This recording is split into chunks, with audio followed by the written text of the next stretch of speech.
We all have a story, we have a memory, and an impact from the attacks and the resulting losses that took place on 9/11. My recollection is especially poignant.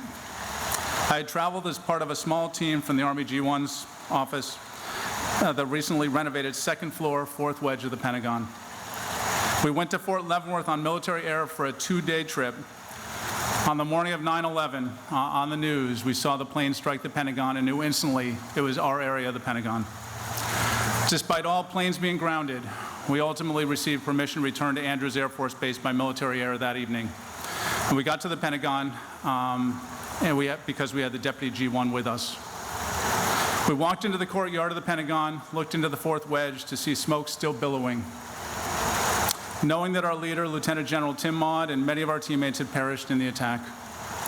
Members of our returning team spent the next 48 hours in the Army Operations Center down in the basement, trying to determine the whereabouts of our unaccounted for G1 and Assistant Secretary of the Army and Manpower and Reserve Affairs teammates.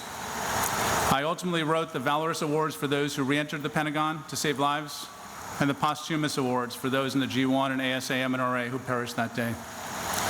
And then I was asked to serve as a military assistant to the new G1 of the Army, Lieutenant General John Lemoyne. The most surreal responsibility was to write the General's remarks for the upcoming memorial ceremonies for the G1 personnel. All I could do was envision my family sitting in the front row during that time. It was a really hard time for all of us. These thoughts will forever be etched in my memories. Today we'll take a few minutes in our own way to honor those who perished, those who will forever be changed, and those who were inspired into action. Army strong, PenFed proud.